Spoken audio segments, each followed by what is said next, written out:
नमस्ते। Call for the yoga. Shri Aurobindo ने एक शब्द प्रयोग में लाए हैं। जैसे बाकी जगहों पर हम लोग जब योग के लिए जाते हैं तो दीक्षा होती है। ट्रेडिशन में ये है कि दीक्षा होती है। आप जाते हो, गुरु जी आपको देखते हैं, अपने तरीका होता है उनका, जज करते हैं कि आप तैयार हो कि नहीं, तब वो आपको योग के लिए दीक्षा देते हैं, किसी आध्यात्मिक पथ के लिए, और तब हम उस पर चलते हैं। तो श्री अरविंद ने आध्यात्मिक जीवन को और योग को एक बहुत विशाल दृष्टि दे दी है, एक बहुत विशाल कैनवास दे दिया है, काफ़ी कुछ इसको बाहर की ट्रैपिंग से फ्री कर दिया है। तो उसी में से एक चीज़ जो श्री अरविंद ने कही है वो है कि तुम योग के लिए तैयार हो कि नहीं। ये इस तरह से इस योग में नहीं है कि कोई आपको कहेगा कि अब तुम तैयार हो, दीक्षा दे देगा। यहाँ पे जो दीक्षा होती है ये अंतर दीक्षा होती है। और अंतर दीक्षा कैसे होती है? ऐसा नहीं होता कि आप आश्रम में आए, कोई वरिष्ठ साधक आपको कह दे। इवन जो लोग आश्रम में रहते थे उनको कई बार ये नहीं पता चलता था, हैव वी बीन एक्सेप्टेड और नॉट एक्सेप्टेड। प्रश्न करते थे श्री अरविंद से, ऐसे पत्र हैं। तो श्री अरविंद कहते हैं the fact that you have been working here, you have been given work means you are accepted. क्योंकि लोगों को लगता था एक दिन श्री अरविंद बुलाएंगे, पंगत में बिठाएंगे। ऐसे इनिशिएशन होता है ना कहीं कहीं पर, आपको पूरे 50 लोगों को एक हॉल में ले जाके पंगत में बिठाते हैं। एक्चुअली होता है, और उसमें से गुरु सिलेक्ट करते हैं, ये इधर आ जाओ, ये उधर चले जाओ। फिर उनको बिठा करके मंत्र दिया जाता है। This is a process by the way in many places. लेकिन श्री अरविंद बहुत आगे की चीज करते हैं, क्योंकि वो तो हृदय हृदय में बसे हुए हैं, तो ही कैन डू दैट। तो वो अंतर दीक्षा यानी कॉल फॉर द योगा, योग के लिए, स्पिरिचुअल लाइफ के लिए आप तैयार हैं कि नहीं है। कॉल को क्या ट्रांसलेट करोगे? आपको उसका बुलावा आया है कि नहीं आया है? बुलावा वर्ड अटपटा सा है, तो हम ये कह सकते हैं कि आप इस समय आप उसके लिए तैयार हो कि नहीं, और whether you are fit, ready for the yoga और नॉट। पहली चीज हम लोग इसमें ये समझ लें कि पौंडीचेरी आने का मन करना is not synonymous with call for yoga. कल्पना करो कि अगर ये जगह पौंडीचेरी नहीं होती, अलास्का होती या अल्जीरिया होती कितने लोग जाते, है ना। केवल वो जाता है जो कहता है मैं तो भगवान के पीछे पागल हूं, जहां भी चले जाओ आप, हाँ मैं चला जाऊंगा। तो ये कई कारणों से लोग भगवान की ओर मुड़ते हैं, और वो उचित है, ऐसा नहीं कि अनुचित है। इस संसार में कष्ट है, दुख है, आर्त भाव से अर्थार्थी। कुछ लोगों के जीवन में समस्याएं होती हैं, कष्ट होती हैं, कुछ लोगों की क्या भरी हुई हैं। तो कभी कभी क्षणिक वैराग्य भी होता है जीवन से। कोई घटना हो जाती है, कोई मृत्यु हो जाती है, कोई लॉस हो जाता है, धोखा हो जाता है, तो लोगों को ये लगता है कि ये जीवन व्यर्थ है। तो उनके हृदय में आता है कि हाँ बात तो सही है, सब लोग कहते हैं भगवान ही सत्य है, राम नाम सत्य है। तो ढूंढते हैं कौन सा वाला भगवान, जो कन्वीनियंट, जिसके संपर्क में रहे हों वो चले आते हैं। लेकिन जीवन ऐसे नहीं पीछा छोड़ता है, ये वैराग्य थोड़े दिनों का होता है। इसलिए श्री अरविंद बहुत ज़्यादा इस योग में वैराग्य की बात ही नहीं करते हैं। अगर आप पढ़ो, उन्होंने कहा, कहते हैं there is not much utility of vairagya in this yoga. वैराग्य क्या है? राग, अटैचमेंट, आपको अचानक उससे वो हो गई। तो एक नेगेटिव मूवमेंट है वो, कि आप संसार के प्रति विरक्त हो गए। पहले आप रत थे, अनुरक्त थे, अब विरक्त हो गए, आपको टेस्टलेस हो गया। संसार टेस्टलेस हो जाना, बेस्वाद हो जाना, ये क्वालिफिकेशन नहीं है कि आप भगवान के लिए तैयार हो। बहुत लोग हैं जिनको डिप्रेशन में संसार से विरक्ति हो जाती है, थोड़े दिनों बाद उनकी विरक्ति चली जाती है, फिर से अनुरक्ति हो जाती है मोमेंटरी वैराग, फिर अनुराग। तो ये इट इज नॉट एनफ। लेकिन आप भगवान की ओर मुड़ सकते हो। भगवान ने कभी ये नहीं कहा है कि आप मेरी ओर नहीं मुड़ सकते हो, आप जब कॉल आएगी तभी। We can pray to the divine. जैसे माता जी कहती हैं कि to seek the divine protection and grace, you can do it anywhere. आप योग पथ पे चल रहे हैं, नहीं चल रहे हैं, कहीं पर भी आप रिसीव करोगे अगर प्रे करोगे। कितने लोगों का ऐसा उदाहरण है, आश्रम की बात छोड़ दीजिए, श्री अरविंद योग की बात छोड़ दीजिए, जो भगवान को जिस भी रूप में पुकारते हैं, it is they are they get the help. फिर कुछ लोग होते हैं जो संसार को देख के, या तो उस बहुत भयानक लगता है संसार, या उसमें उन्होंने कोई प्रकार का चोट पहुंची है, तो भगवान की ओर चले जाते हैं, किसी आश्रम में चले जाते हैं, बस जाते हैं. वहाँ लाइफ में चैलेंजेस उतने नहीं होते, अलग प्रकार के चैलेंजेस होते हैं. पर अलग प्रकार के चैलेंजेस का ये होता है, आप उनको लो या ना लो, आपका बाहर का जीवन चलता रहेगा. बाहर की लाइफ की समस्या ये है कि आपकी बाहर का जीवन दुभर हो सकता है. तो ये एक तरह का मुड़ना है. कई बार ये मुड़ना अपने अंदर एक डीपर मुड़ना कैरी करता है. व्यक्ति मुड़ता है बाहरी कारण से क्योंकि जीवन दुभर लगता है, लेकिन हो सकता है कभी कभी कि भगवान इसको एक साधन के रूप में उपयोग करें और लेटर ऑन आपके अंदर कॉल आ जाए. लेकिन केवल इस कारण से मुड़ना is not call, but it can become a beginning.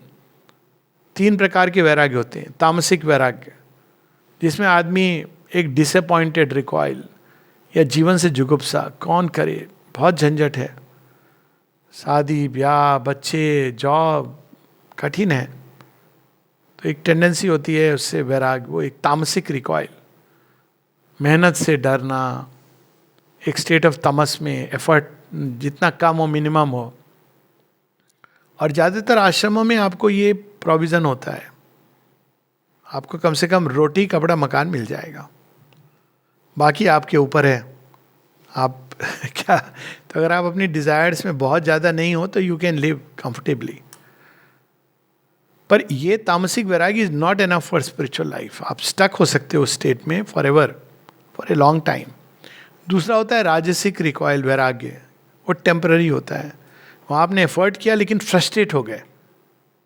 थोड़े दिनों बाद राजसिक रिकॉइल में, वैराग्य में ये टेंडेंसी होती है वापस वो लाइफ पर जाता है.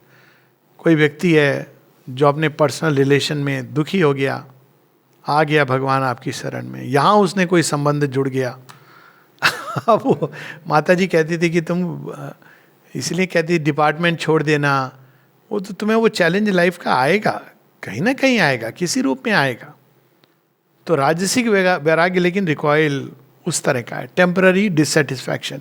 उसमें भी उतनी एनर्जी नहीं होती कि वो आपको भगवान की ओर ले जाए. आप उस स्टेटस में रह सकते हो, अब भगवान का नेचर है सबको शरण दे देते हैं, तो रहता है व्यक्ति, उसमें कोई भगवान इस तरह नहीं लेते, अरे तू राजसिक वैराग्य से आया तामसी, ही डज नॉट जज.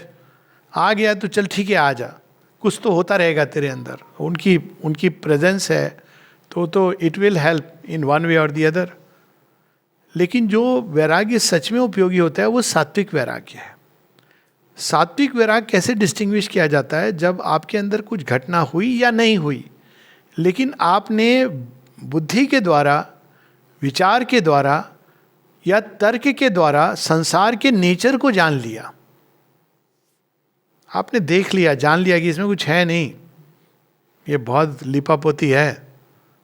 नाम बल्लक्ष मुझसे लोग पूछते अरे अमेरिका घूम के आए, घूम के, मैंने कहा क्या है घूमने का उसमें भाई, बहुत बड़ी प्रॉब्लम है, जाओ आप वीज़ा ये सब करके फिर उसके बाद आ जाओ. What is the big thing. लेकिन एक होता है चमक, मन पता नहीं अभी भी होती है, क्या करके आ गया. अरे अपने घर में आके विश्राम करो शांति से, क्या प्रॉब्लम हो, आप क्यों घूमना चाहिए, क्या है घूमने का. वही मॉल्स हैं, स्टोर्स हैं, जैसे सब जगह होते हैं. बट ये होती है एक लोगों के अंदर एक टेंडेंसी.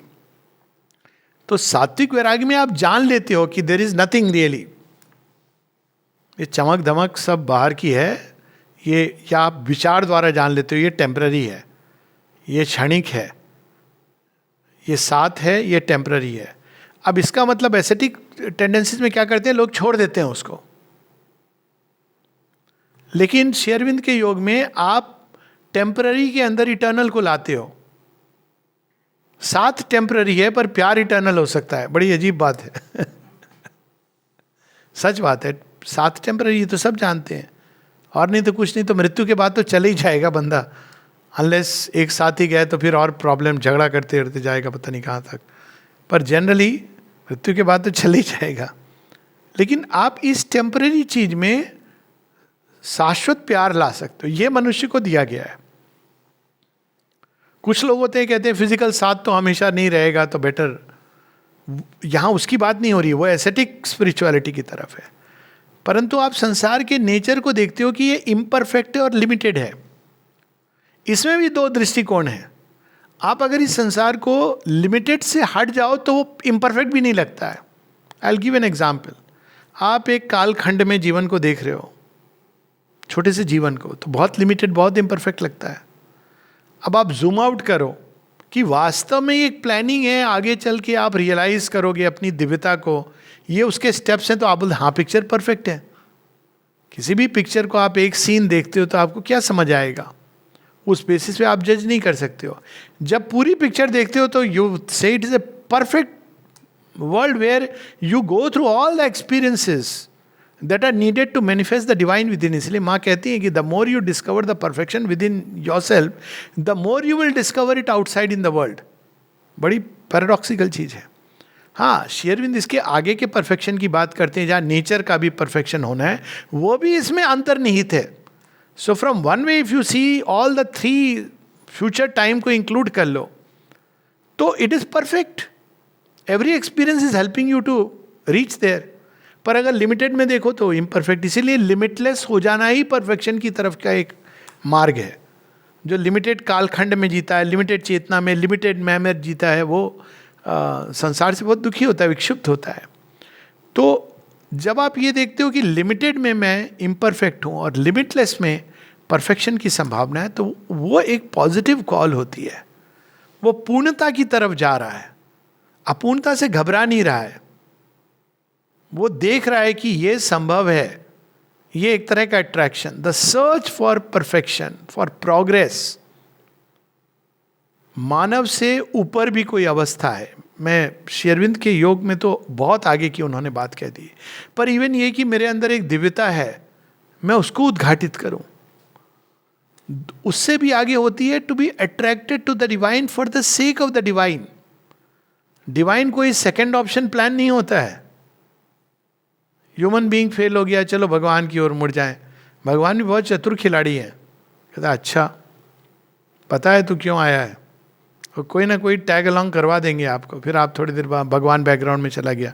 ये वो तब तक करते रहेंगे जब तक he does not become your number 1 priority. Why does he want it to be so? Not because he is egoistic, I must become number 1 priority, but because वही, उसी में आपका कल्याण है. भगवान कौन है? वही पूर्णता जिसको आप खोज रहे हो. तो जब हम उनको प्यार करते हैं तभी हम उनकी चेतना में ग्रो करने लगते हैं. तो उस दृष्टि से जब हम देखें तो call for the yoga is not कि संसार से हम या जीवन से, व्यक्तिगत जीवन से डिससेटिस्फाइड हैं. इवन सात्विक वैराग्य, जो सात्विक वैराग्य के अंदर आपने संसार को देख लिया, जान लिया, समझ लिया, अब आप आगे बढ़ना चाहते हैं. पर जो रियल कॉल होती है जब आप भगवान की ओर, भगवान के लिए आप आकर्षित हो रहे हो, when you turn to the divine for the sake of the divine. यहाँ तक कि आपको बाद में ये भी पता चले कि नहीं ये है वो है, ये कठिनाइयाँ हैं, वो कठिनाइयाँ हैं, but you will go because आप उनको प्यार करने लगे हो. वैसा ही व्यक्ति योग पथ की कठिनाइयों को एंड्योर करेगा और फेथ को बनाए रखेगा. क्योंकि जीवन की कठिनाइयों से अगर हम भाग के जाएंगे तो स्वाभाविक है कि वो कठिनाइयाँ तो किसी ना किसी रूप में आएंगी. They are challenges, evolutionary steps. तो अब संसार से भाग के तो हम भगवान के पास चले गए. जब भगवान के पास भाग के जाएंगे वहाँ भी आएगी, तब आप क्या करेंगे? Ultimately we have to understand कि this is the nature of the world. आज के तारीख में ये अपूर्ण है, ये लिमिटेड है. तो जान लो इसको. अब भगवान पूर्ण है और वो इनफाइनाइट है. ये पहली चीज जब हम ये जान लेते हैं तो क्या हमारे अंदर पूर्णता की प्यास है? क्या हमारे अंदर उस दिव्य, आई एम सेइंग 2 तरह से हम मुड़ सकते हैं कि उनके जो गुण हैं, क्या हमारे अंदर दिव्य प्रेम की प्यास है? क्या हम दिव्य ज्ञान चाहते हैं, या हम इस लिमिटेड ज्ञान से? और इसकी पहचान होगी. अगर सच में हम ज्ञान चाहते हैं तो हम वो सब करेंगे जो हमको ज्ञान की ओर ले जाएगा. दिव्य प्रेम को चाहते हैं तो उस ओर जाएंगे. क्या सच में हमको उस शांति की अपने अंदर अभिप्सा होती है, आवश्यकता महसूस होती है? वो वाली शांति नहीं कि झंझट झमेले से दूर होकर शांति, नर्मदा के तट पर बैठ के हम शांत करेंगे अपने आप को, गंगा जी के पास जाके हरिद्वार में आश्रम ज्वाइन कर लेंगे.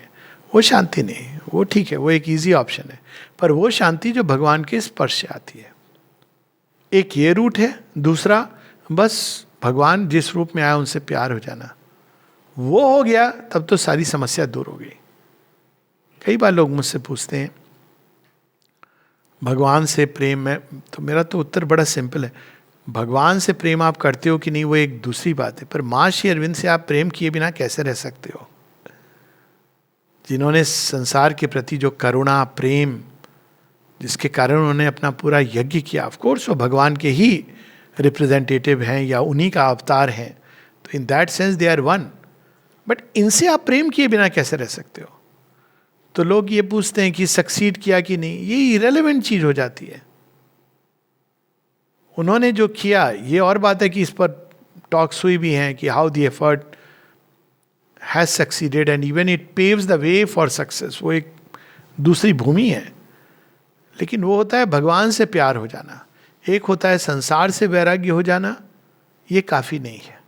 दूसरा होता है भगवान से प्यार हो जाना, that is what is called for the yoga. अब भगवान से प्यार है, प्यार का बहुत लेवल्स हैं, पर प्यार मतलब बस यही प्रिय है, इनके ही जैसा हमको, इनके ही साथ एक होना है, इनसे ही संबंध जोड़ना है।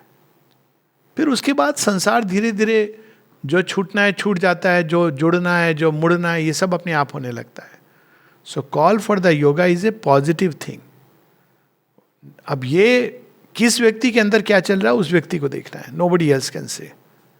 कि आप संसार से विरक्त होके झंझट झमेले से भाग रहे हो क्योंकि कठिन लग रहा है संसार, वो व्यक्ति को पता होगा या भगवान को पता होगा, या भगवान की ओर आकर्षित होके जा रहे हो क्योंकि इट इज द वन जो who is worth contacting, having, connecting with, uniting with.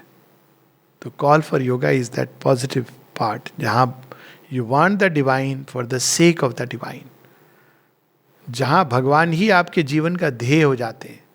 फिर आपके जीवन में कठिनाई आए, नहीं आए, साधारण जीवन से 10 गुना ज़्यादा आए, यू वोंट माइंड इट, क्योंकि वो पथ का हिस्सा है। लक्ष्य आपको पता है, गंतव्य पता है। जो कठिनाई से भाग रहे हैं, वो जब कठिनाई आती हैं भगवान के रास्ते में तो उसको बेयर नहीं कर पाते हैं। कई बार वो भगवान को ही ब्लेम करने लगते हैं क्योंकि उनको ये लगता था कि जीवन आसान हो जाएगा। पर भगवान की प्राप्ति कहीं अधिक बड़ा चैलेंज है। ये वर्ड करेक्ट नहीं है भगवान की प्राप्ति, but I am using because is the common word. भगवान को ही प्राप्त, आप भगवान के हो सकते हो पर जो भी है, द पॉइंट इज कि अगर आप भगवान के रास्ते पे चलना चाहते हो ये सोच के कि अब मेरा रास्ता बड़ा, भगवान जीवन में सब अच्छा अच्छा होगा, जैसे हम चाहते हैं अच्छा होगा, लेकिन कोई जरूरी नहीं कि जैसे हम चाहते हैं। जितना महत् संकल्प उतना बड़ा चैलेंज। संसार में किसी मनुष्य को खुश करने के लिए आपको कुछ चीजें छोड़नी पड़ती हैं, और भगवान को पूर्णता से पाने के लिए आपको सर्वस्व छोड़ना पड़ता है। बाहर से नहीं, वो इजी है बाहर से छोड़ना बहुत आसान है। अपने अंदर से, ईगो से जो जुड़े हैं ना हम चीजों से, उसको छोड़ना पड़ता है। That is the difficult part. नमस्ते।